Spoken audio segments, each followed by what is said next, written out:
আস্তে আস্তে প্রবেশ করি তাহলে বুঝতে পারবেন ব্যাপারগুলো কি অবস্থায়। এইটা ট্রেনের টিকিট, ট্রেনের ভিতরের পরিবেশ হচ্ছে এরকম। ভাই ভালো। আর এইখানে আমাদের উপরের সিটটা, নিচের মাঝেরটা যেটা আমি থাকবো, আর এখানে অনেকে যে একদম বসে আছে। এখন দেখা যাক কিভাবে কি পৌঁছাই। আর সবচেয়ে মজার ব্যাপার হচ্ছে যে এর আগে আমি তো ট্রেনে এমনি অনেক কম উঠছি, আর সবচেয়ে বড় যে জার্নি হবে সেটাই ইন্ডিয়ার ট্রেনে। তো সবকিছু মিলে একটু এক্সাইটেড। আগামীকাল সকাল, আমার ধারণা আগামীকাল 10টা-11টা বাজবে আমাদের দিল্লি পৌঁছাইতে। 7:03 বাজে এখন। ঘুম থেকে উঠলাম ফাইনালি, এখন ট্রেনে আছি। আসলে এক্স্যাক্টলি কোথায় আছি বুঝতে পারতেছি না, মানে এখন যেটা দেখতেছেন আমরা এইভাবেই শুয়ে সারা রাত আসছে। আমি হচ্ছে সেকেন্ড ফ্লোরে, ডিউক ভাই এখানে ফ্লোরে, এটা হচ্ছে আলভি। আমরা গরিব মানুষ, গ্রাউন্ড ফ্লোরে থাকি ভাই, রাজপথে থাকে। আমাদের স্টার হচ্ছে আসমানে থাকে। স্টার মনে হয় এখনো ঘুমাচ্ছে, 9টার সময় ঘুমাইছে। হচ্ছে বাইরের অবস্থা। ট্রেনের ভিতর থেকে আমরা দেখতেছি মানে সব পৃথিবীর যেখানেই দেখেন মাঠ অলমোস্ট একই রকম আমার মনে হয়। আর এই তো সকালবেলা ঘুম থেকে উঠলাম, আসলে আমাদেরকে চা দিয়ে গেল ওই লোকের শব্দে। তো আবার দেখা হবে দিল্লি স্টেশনে, হয়তো ঘুম থেকে ট্রেন থেকে নামার পরে। আর মাত্র ঘুম থেকে উঠছে তো মানে কথা কি বলবো আসলে মাথায় কোনো কাজ করতেছে না। 11:26 বাজে আমরা ফাইনালি ট্রেন থেকে নামার পরে আমাদের hotel room, Delhi hotel room খুঁজে পেয়েছি। এটা হচ্ছে আমাদের হোটেল রুম, 4 জনের থাকার জন্য এসি। আর এটার খরচ কত হলো আলবি? 1344 টাকা এই রুমটার ভাড়া আজকের জন্য। এখন আমাদের প্ল্যান হচ্ছে এখানে ফ্রেশ হবো। প্রথমে ফ্রেশ হওয়ার পরে করলবাগ যাব, বাইক রেন্ট করব, এবং সবকিছু ঠিকঠাক থাকলে আগামীকাল ভোরে সূর্য ওঠার আগে আমরা এখান থেকে রাইড স্টার্ট করব। কারণ এখানে তাপমাত্রা খুব বেশি। কী পরিমাণ বেশি আমি একটু আপনাদেরকে বোঝাই, কারণ তাপমাত্রা এক্স্যাক্ট ফিগার বললে আপনার মতো বুঝতে পারবেন না। জিনিসটা এরকম যে আপনি যদি কখনো বসুন্ধরা সিটির আন্ডারগ্রাউন্ডে বাইক পার্ক করেন এবং ওইখানে আপনার গরমের দিন যে পরিমাণ গরম লাগে, ঠিক সেই রকম ফিল হচ্ছে আমাদের রাস্তায়। এবং মজার ব্যাপার হচ্ছে এই পরিমাণ গরমের পরেও এখানকার লোকজন বলতেছে আজকে নাকি ঠান্ডা, অনেক ঠান্ডা। ক্লিয়ার করে দেই, সেটা হচ্ছে যে দিল্লিতে আপনি স্টেশনে নামার পরে যখন অটো বা ট্যাক্সি নেবেন, ওদের সাথে একটা জিনিস ক্লিয়ার করে নেবেন, নিজের হোটেল নিজে খুঁজে নেবেন। আপনাকে জাস্ট হোটেলের সামনে নামাই দিতে, নইলে অনেক ঝামেলা করে। কারণ ওরা বেশিরভাগ হচ্ছে হোটেলের পেইড দালাল। ওরা আপনাকে ওদের নির্দিষ্ট হোটেল নিয়ে যাবে এবং ফোর্স করবে যে ওদের ওই নির্দিষ্ট হোটেলে থাকার জন্য। ওরা যে হোটেলে নিয়ে যেতেছিল সেম রুম আমাদের 2400 রুপি পড়তো, এখন পড়ছে হচ্ছে 1344 রুপি। সো এই জিনিসটা খেয়াল রাখবেন যারা আমাদের পরে দিল্লিতে আসবেন বাইক রেন্ট করার জন্য কিংবা বাইক রাইড করার জন্য, যে কোনো কাজেই আসেন, এই জিনিসটা মাথায় রাখবেন। তো আমি এখন বাইক ভাড়া করার জন্য কারোর বাইকে আছি। এখানে প্রচুর বাইকের দোকান আছে, আপনারা ইচ্ছা করলে বাইক ভাড়া করতে পারেন এখান থেকে। আপনারা দেখতে পারেন এখানে যেই পাশে দেখবেন শুধু বাইকের দোকান। আপনি যে বাইক চিন্তা করবেন অলমোস্ট সব বাইকে এখানে আছে। তো এটাই, আমরা দিল্লি এসে প্রথমেই কারলবাগে এসে পড়েছি বাইক নেওয়ার জন্য। সো কোনো না কোনো বাইক নিয়ে তো অবশ্যই যাবো এখান থেকে, কারণ আগামীকাল সকালবেলা আমাদের লাদাখের উদ্দেশ্যে যাত্রা শুরু হবে। সো আজকে আমাদের যে কোনোভাবেই হোক বাইক ম্যানেজ করতেই হবে, এটাই হচ্ছে কথা। এখন দেখা যাক আমরা কি বাইক নিতে পারি। Pray for us. ওকে, আবার দেখা হবে হচ্ছে বাইক নেওয়ার পরে। Hello everyone, welcome back again. আমরা আমাদের বাইক নিয়ে ফেলেছি। আমরা বাইক নিলাম হচ্ছে এখানকার হীরা মোটরস থেকে। হীরা মোটরস, এখানে ঠিকানা লেখা আছে, ফোন নাম্বারও দেওয়া আছে, আপনারা এটা দেখে নিতে পারেন। আমাদের আলভি এটা নিয়েছে, আমি নিয়েছি এক্সপালস। যদিও এখন না, আমি এক্সপালস একটু পরে দেখাবো। আমি এটা নিই না, আমি ওই ডোমিনার ওইটা। আচ্ছা, একই তো, ডোমিনারই তো না, এটা বেসিক, এটা BS4। আচ্ছা, এই যে দেখা কি হবে, देयर इज নো ডিসপ্লে।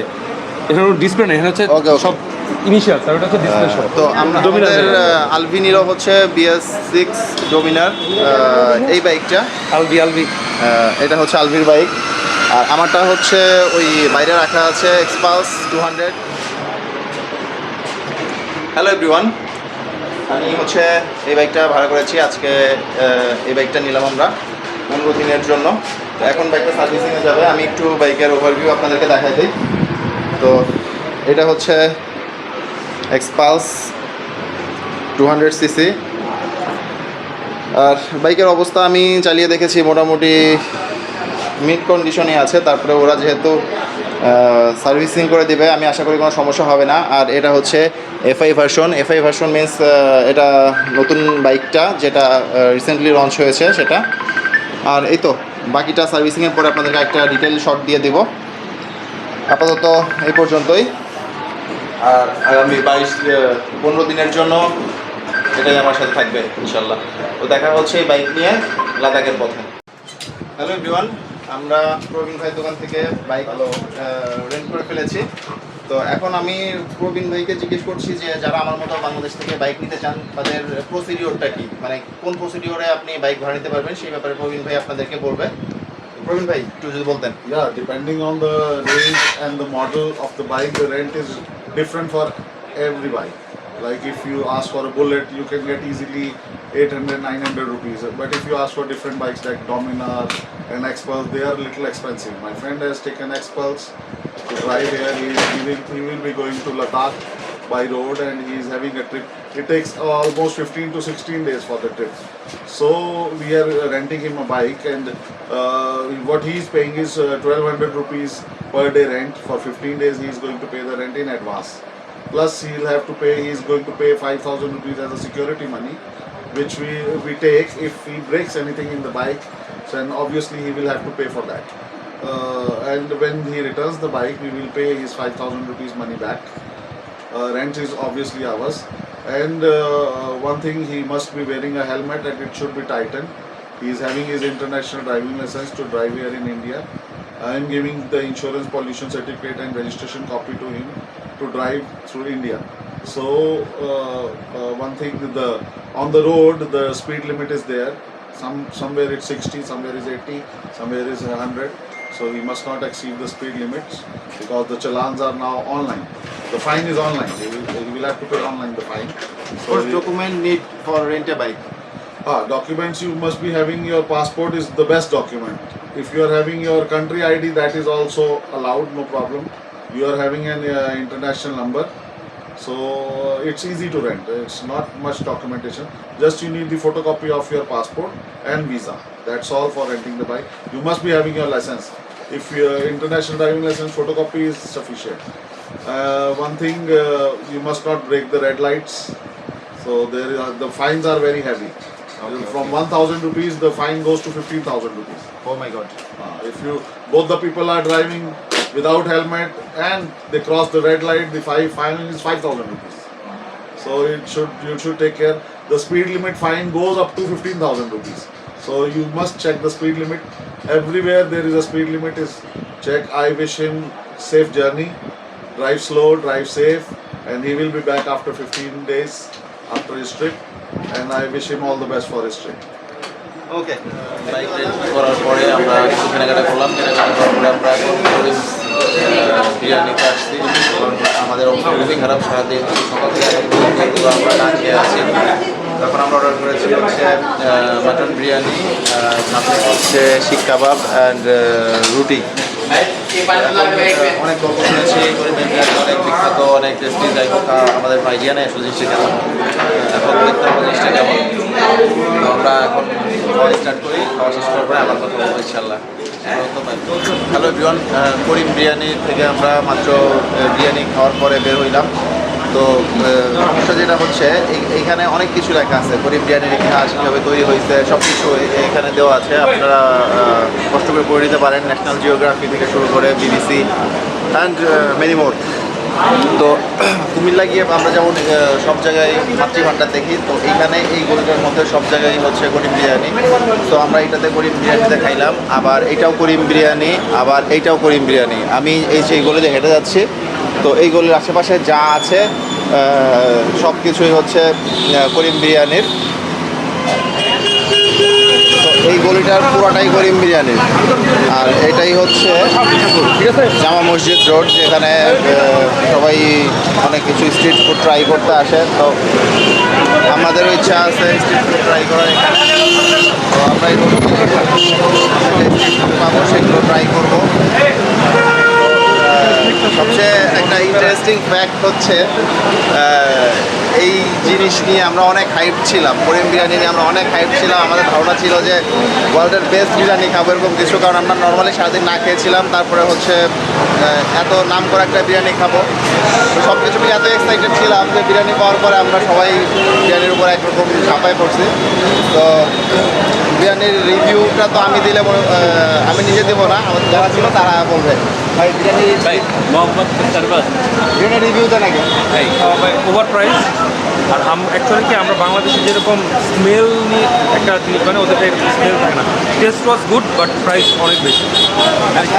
এখানে আসলে মাস্ট এটা ওদের ট্রেডিশন হতে পারে, বাট এখানে আসলে মাস্ট আইটেম হচ্ছে ওদের যে তান্দুরি রুটিটা আছে, জাস্ট রুটিটাই সেই মতো অ্যান্ড কাবাবটাও গুড। অ্যান্ড 100 টাকায় কাবাব ইজ পারফেক্ট।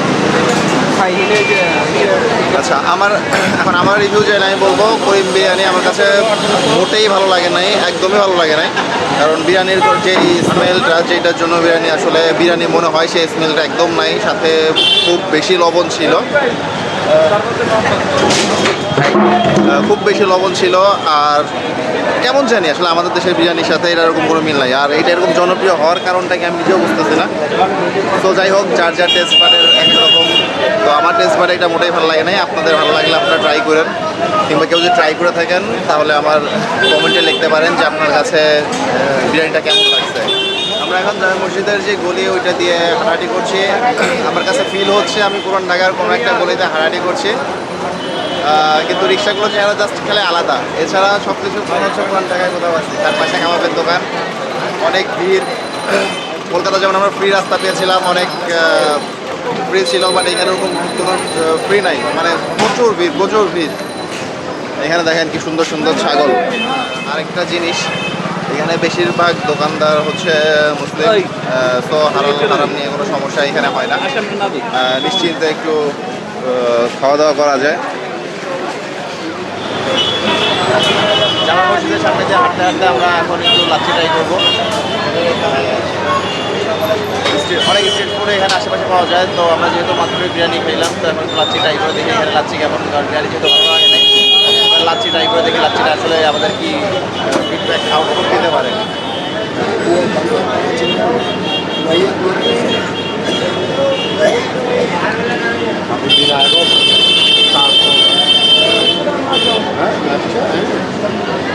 গুড।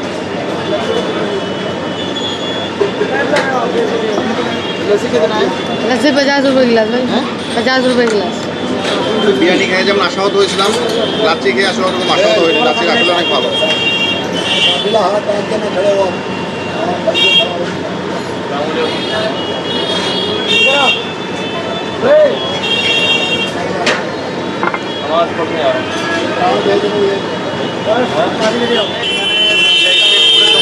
তো এখানে শরবতে মহব্বত নামে একটা জিনিস বিক্রি হচ্ছে, যেটা ফেসবুকে অনেক ভাইরাল হয়েছিল, মানুষজন খুব শেয়ার করছে, খাইছে। তো আমাদের সাথে যারা আসছিল ওর মধ্যে আমি আর হচ্ছে অনেক এটা ট্রাই করি নাই, কারণ আমাদের জীবনে ভালোবাসার কোনো দরকার নেই। আর তো অনেক ভালোবাসার দরকার আমাদের বড় ভাইয়ের। বড় ভাই এখন হচ্ছে শরবত চামিচ দিয়ে খাচ্ছে, এত ভালোবাসা দরকার। ভাই এটা আসলে টেস্ট কেমন? আপনার টেস্ট কেমন লাগতেছে? অসাধারণ, অসাধারণ। আচ্ছা, আর এই যে আমাদের এই যে আমাদের লাভার বয়, এর জন্যই মনে হয় মানুষ দিল্লিতে 53°C তারপর গরমের মধ্যে আসে এটা খাওয়ার জন্য। আচ্ছা আমি তরমুজ তো শীতের দিনে পাওয়া যাবে না। আচ্ছা, আমার মনে হচ্ছে আমি মিস করতেছি জিনিসটা, বাট তারপরেও আমি খাবো না, কারণ আমি অল্প একটু খেয়েছি। আমার কাছে ওরকম খুব বেশি আমার কিছু মনে হয় নাই। আমার টেস্ট বাট একটু আলাদা সবার থেকে হয়তো। আর এই যে হচ্ছে সর্বত মহব্বত, এরা মেক করছে, আপনারা দেখে নেন কীভাবে মেক করে। দেন বরফ, সাথে হচ্ছে তরমুজ আর রুয়াবজা, দ্যাটস ইট। তো স্পেশাল কিছু হওয়ার কোনো চান্স আছে বলে বলে আমার কাছে মনে হয় না এই জিনিস। এর থেকে আমি লাচ্ছি টাচ্ছি ট্রাই করি, এটাই ভালো। Hello everyone, this is Hasnain অনেক and welcome to my channel. আজকে 9 তারিখ জুন মাসের। আমরা দিল্লি থেকে আমাদের কাশ্মীরে যাওয়ার যে রাইডটা সেটা শুরু করছি।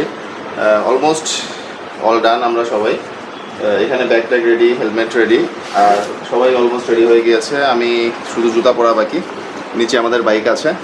তো আমরা এখন রওনা দিব। আমাদের টার্গেট থাকবে যত দ্রুত সম্ভব আমরা দিল্লির আশেপাশে এরিয়াটা ক্রস করার, কারণ দিল্লিতে অনেক বেশি তাপমাত্রা, যেটা আমাদের এই রাইডিং গিয়ার্স পরা অবস্থায় খুব বেশি কষ্ট দিচ্ছে। তো আমাদের সবসময় টার্গেট থাকবে এই আর্লি মর্নিংয়ে যতটা পথ এগিয়ে যেতে পারি কাশ্মীরের দিকে, কারণ আবহাওয়া ফরকাস্টে দেখলাম কাশ্মীরের দিকে আমরা যত আগাবো তত তাপমাত্রা কমতে থাকবে। সো এটাই হচ্ছে আমাদের প্রথম প্ল্যান। আর রাস্তায় কোনো এক জায়গায় আমাদের নাস্তা করতে হবে, কারণ এত সকালবেলা আমরা এখান থেকে নাস্তা করতেছি না। তো রাস্তায় আমাদের নাস্তা করতে হবে, এটা হচ্ছে আরেকটা টার্গেট। আর সেফভাবে চালায় যাওয়া তো অবশ্যই সবসময় টার্গেট। এটাই। আবার দেখা হচ্ছে রাস্তায় যে এখানে দাঁড়াবো ইনশাল্লাহ। সেই পর্যন্ত টাটা, বাই বাই।